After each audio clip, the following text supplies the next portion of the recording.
This happened when I was in my early 20s. I was working in a retail store in a mall, but there wasn't enough hours. So I asked if there was anything else I could do. My boss told me that the other location and the other mall needed more help, so I could go there on my weekends. I decided to take the bus route that was a bit longer, but meant that I didn't have to make any transfers. So I got up early and caught the earliest one I could. The bus ride was fairly normal. I got to see parts of my city that I'd never seen before. I did notice that the bus eventually went into a more dingy neighborhood. There was way more trash everywhere, abandoned buildings, houses, cars, etc. I noticed it, but felt like I was safely on the bus and my destination was in a nice neighborhood. At some point, an elderly lady got on the bus, and I noticed that no one was getting up to offer her a seat, so I gave her mine and went to go hold the pole next to the side door of the bus. While riding, I remember looking at a guy next to me and asking if he knew how much longer it would be, but he didn't answer. Someone hit the buzzer to get off. The doors next to me opened, and then I felt hands on my free arm grabbing me and pulling me. On reflex, I immediately clenched up because I generally don't like any physical contact with strangers outside of a greeting handshake. And I really think that the reflexes saved my life because it took my brain a few seconds to register that someone was trying to pull me off the bus. A tall man in a white tank top, blue jeans, white tennis shoes had come off the back of the bus, grabbed my arm, and tried to drag me off it. He had pulled me down to the second step before I even understood what was going on. It was barely just still hanging onto that pole. The arm he was grabbing had my purse on it. I actually tried to shake my purse down to him so he'd let go, but he had no interest in my purse itself. I just about started calling for help when I felt someone grab my waist and pull me back up towards the bus. The man trying to pull me down must have realized that he couldn't get me without dragging this out any longer than he expected, so he finally gave up and ran off. And that was it. The guy ran off, the doors shut, and I vaguely remember hearing a man who saved me say something along the lines of, "You would die in that neighborhood." And I apparently had gone into some kind of shock because I only remember saying, "Oh." I don't even remember thanking him. I didn't say anything to the driver, and I didn't contact the police like I should have. Don't even remember my shift at that other location. I don't remember the ride home. It was like I was completely numb. It was when I was at home, had completely showered and gotten ready for bed in my nightgown, that I sat on the edge of my bed and thought, did I almost get kidnapped? I almost got kidnapped. I have a lot of regrets about all this, but I regret not contacting the police in this case that the guy goes after another woman. At least women would be aware that he was out there, and I regret not thanking and keeping in contact with that nice person who saved me. I actually posted an article in my local CL, in hopes of him somehow hearing it and knowing how grateful I am to him. Well, anyway, to the guy that tried to take me off the bus, let's not meet, and I hope you get caught very, very soon.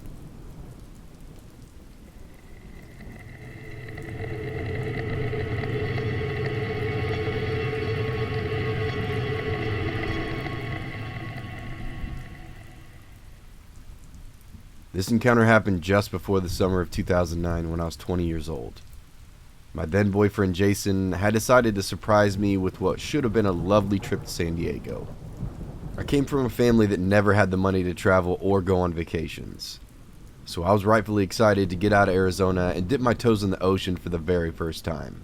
We never made it to San Diego. 4 hours into our drive, we started experiencing mechanical problems. It started with a flat tire in the middle of nowhere, and in the middle of the night. Jason was a mechanic, so thankfully we were back on the road in no time. After crossing over into California, things started to really go downhill.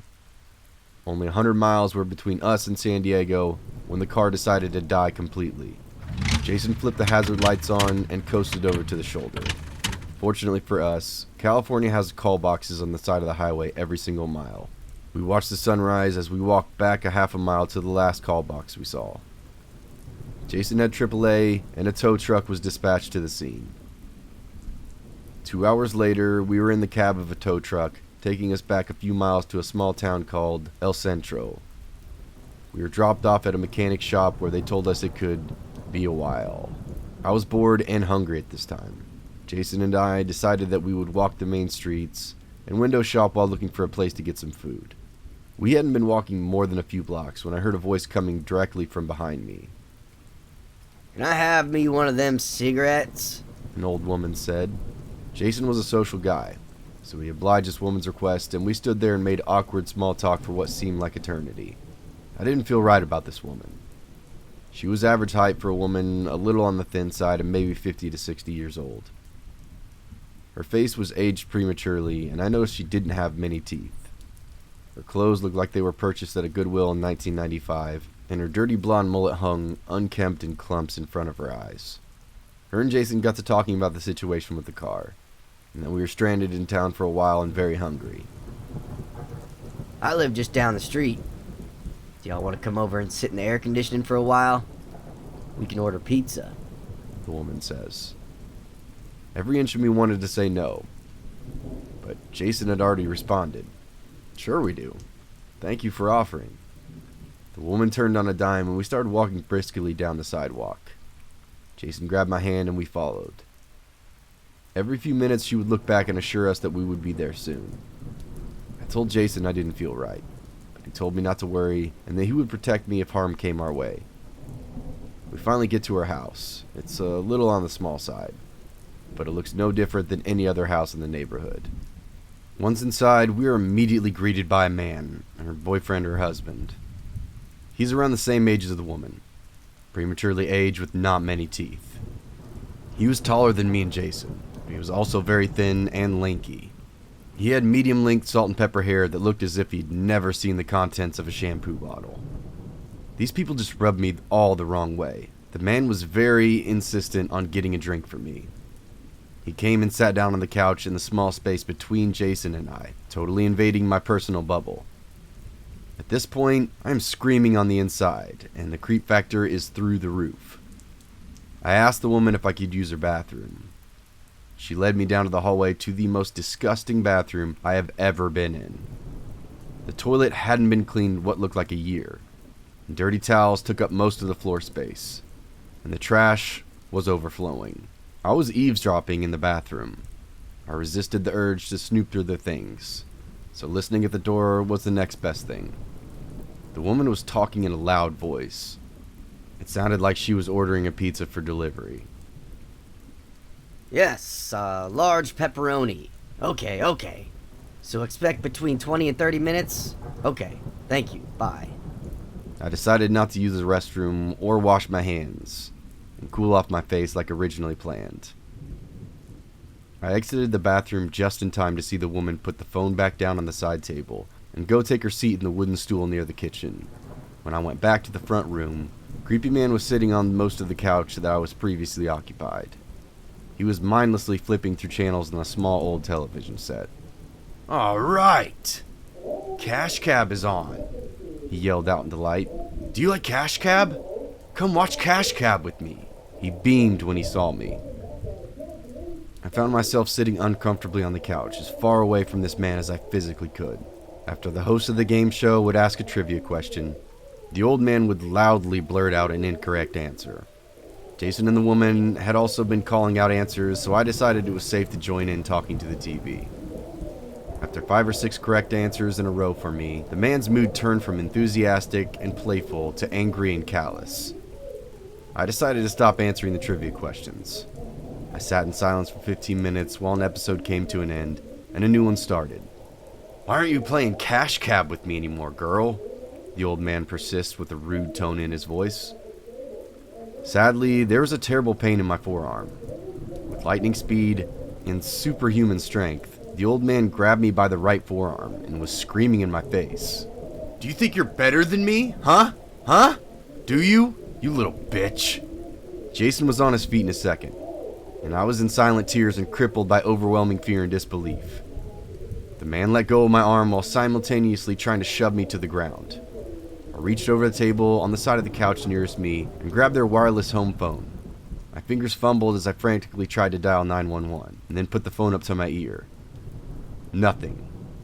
The phone was out of service completely. Dead. No dice. I exchanged panicked looks with Jason, who was now trying to wrestle the man away from me. "Jason, get up now! Get up and run!" as I screamed and stumbled to my feet and flung myself across the living room and into the front door. The door leading to freedom. I couldn't seem to do 3 easy things: unchain the chain lock, unlock the deadbolt, and open the door to get away. Jason was throwing wild left-handed punches at the advancing man while he was simultaneously fumbling with the chain and lock. High-pitched cackles were emanating from the old haggard woman, who was now walking slowly towards the door. Her face was mad. She was smiling wickedly, showing off her 5 jagged teeth. The man slowly got to his feet, and then they were both advancing at us, slowly and not breaking eye contact. The next thing I know, Jason had pushed me through the now open doorway into freedom. I bolted across the stepping stones and didn't even bother opening the white wooden gate at the end of the walkway. I just jumped over it like I was hurtling in the 100-meter dash of death. Jason was a bigger guy and out of shape, but he was thundering down the sidewalk after me. I glanced back to see the old man snarling at me through the doorway, and I could still hear those shrill, piercing shrieks of laughter coming from inside the house. "I got something for you, bitch!" he screamed at me. My memories get sort of choppy from here. I know I was already across the street waiting for Jason to catch up with me so we could get the hell out of there. I know I watched that sinister old man crossing the front lawn in large strides, with what looked like a hypodermic needle clenched tightly in his fist. Jason and I started running together. I sort of knew the general way back to the car mechanic, since I took in all the details out of our walk to that house earlier. Every couple of blocks we would turn down, I would cast a quick glance over my shoulder to see if they were still coming. When we got back to the mechanic, our car was parked outside in the front. I clawed the door open and had a quick exchange with the mechanic about the car being ready and how much I owed for the repairs. I thrust all the cash I had in my wallet, about $400, into his hands and snatched the keys off the counter. Jason was already getting in the driver's seat, and I dove into the passenger seat and jammed the keys into the ignition. "Go!" I bellowed. Jason turned the key and the car sprang into life. We peeled rubber trying to make a quick exit out of that parking lot, and out of that town. I decided to do one more creep check, and glance back to see if they were in pursuit of us. I can't be too sure, but there were definitely 2 people at the very end of the street heading in our same direction. My last memory of this glorious vacation was rolling up my window and turning on the radio to drown out the sounds of the high-pitched laughter coming from a distance as we hit the I-8 eastbound back to Phoenix.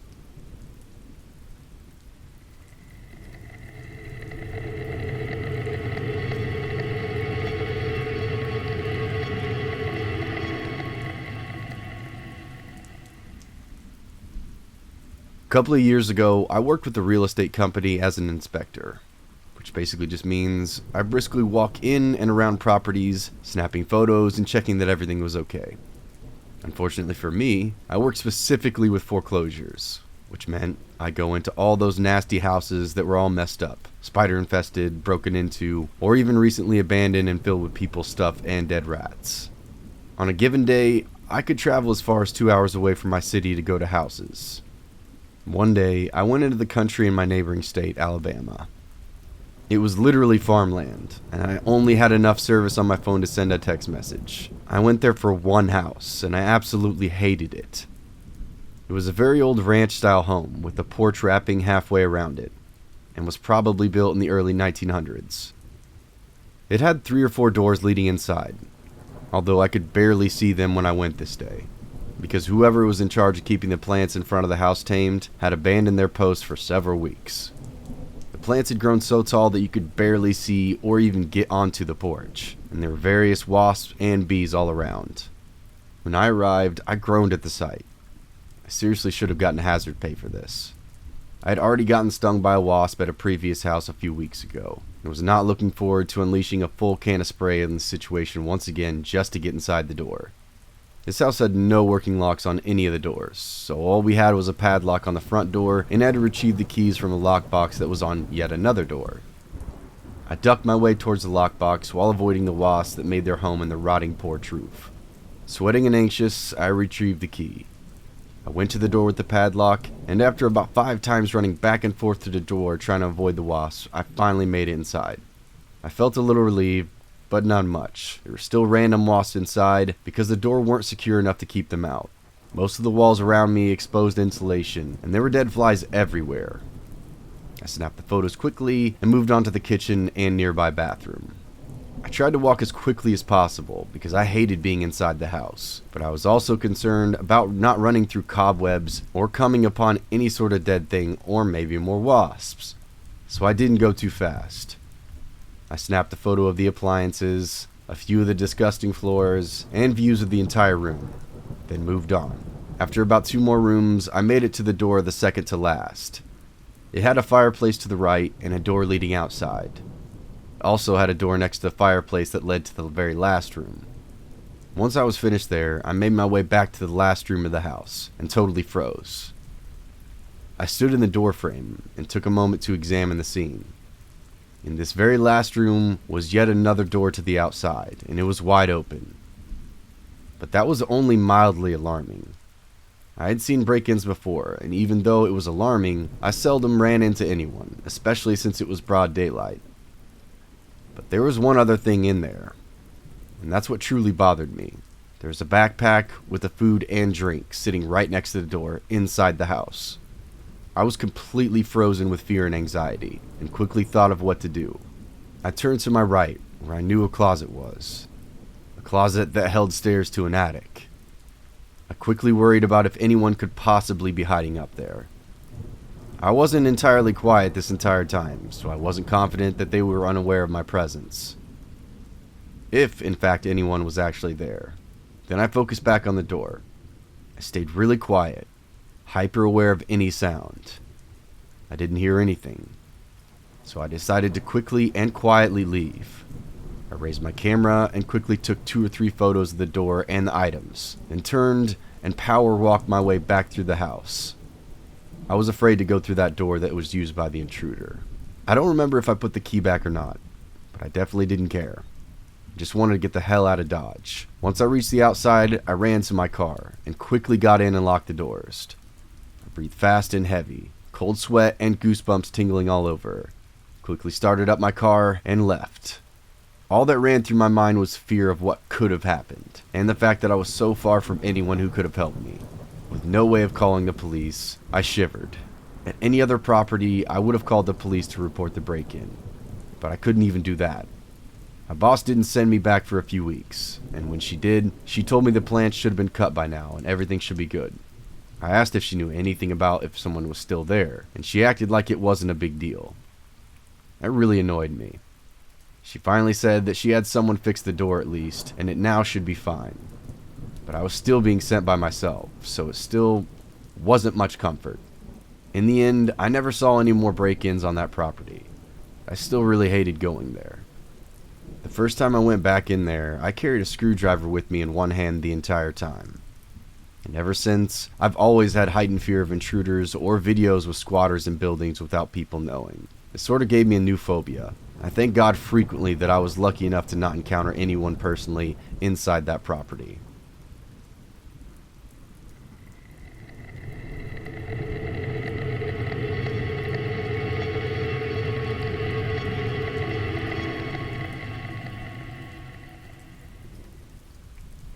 This story happened back in the 90s to my parents during their senior year of high school. Since their group of friends already had cars, the favorite thing they loved to do was a night hiking around the state's local mental hospital, mainly to its old dairy farm.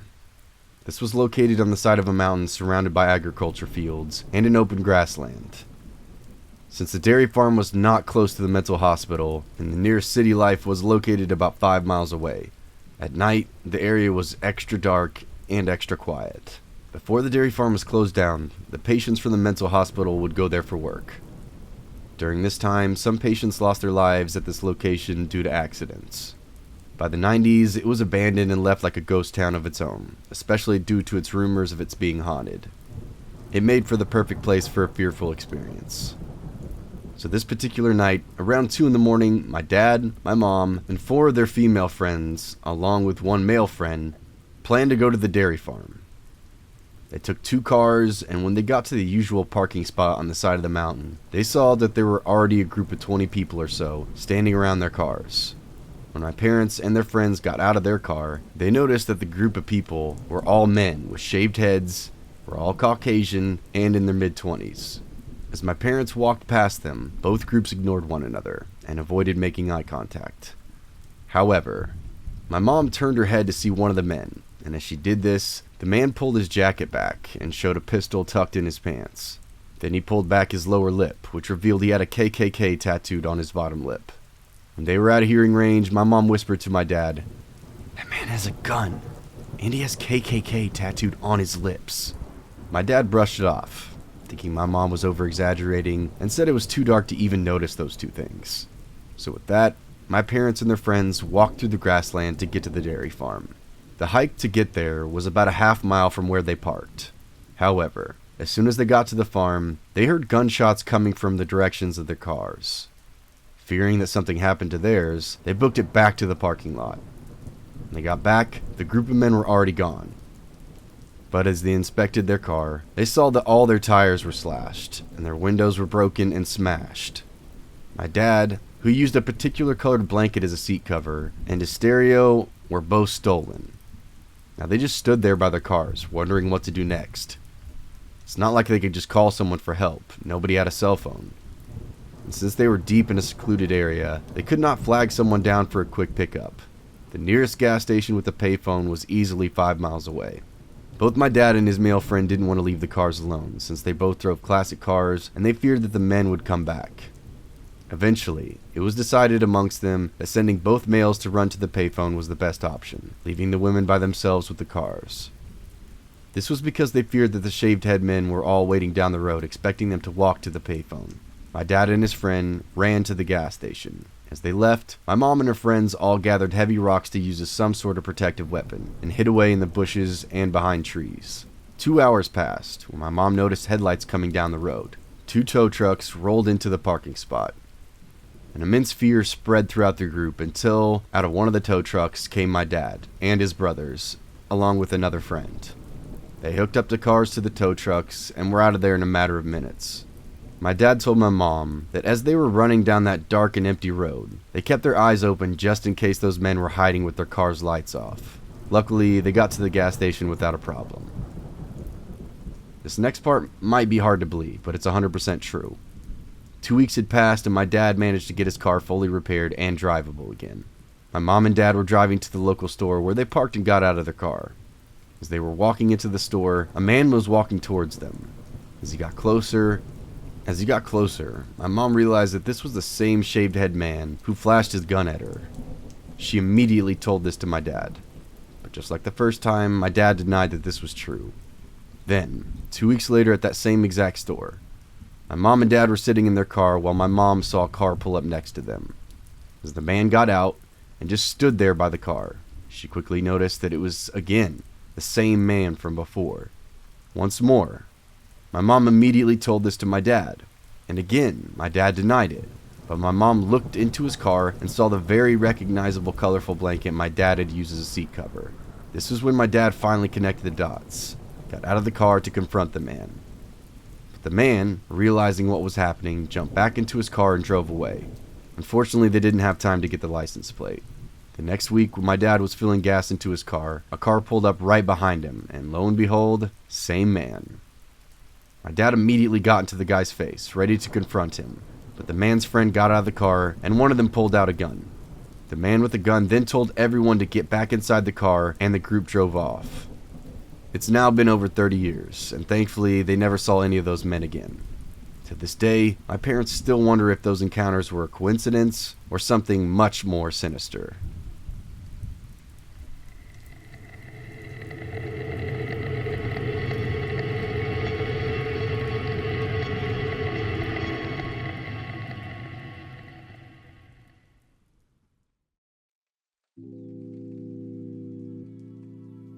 Hey everyone, thanks for listening if you stuck around to this point. If you haven't yet, please hit the like button, the subscribe button, and the notification bell to be notified when future episodes come out. You can stalk me on Twitter, you can stalk me on Facebook, you can also stalk me on Instagram. If you have a true scary story of your own, feel free to send it to my email or post it to my subreddit. All of these links are below. I hope you guys really enjoyed this episode. Sorry it's a little shorter than I planned on. Like if you read my YouTube channel post or whatever the other day or yesterday, I really started going into Photoshop a lot and trying to make my own thumbnails, because I was using Canva before this, and I don't know, I really have fun making thumbnails, so I'm really enjoying it. So just be patient with me. Promise once I get this down, I'll be able to make longer ones. Plus the next episode that's going to come out is going to be a really good episode. I'm really stoked for this one. And I got a writer, and she's been helping me with it, or been helping me write. So the next episode's going to be really good. Something to definitely look forward to. Also, enjoy this new lo-fi track that I got, because it's new. Figured you're probably getting sick of that other one, so I can just flop back and forth between this one and the other one. If you feel like you're like riding a wave right now, bro. Yeah, ooh yeah, ooh yeah. Anyway, thanks for listening. I love y'all. Thank you for everything. And I'll see you in the next one. Cheers.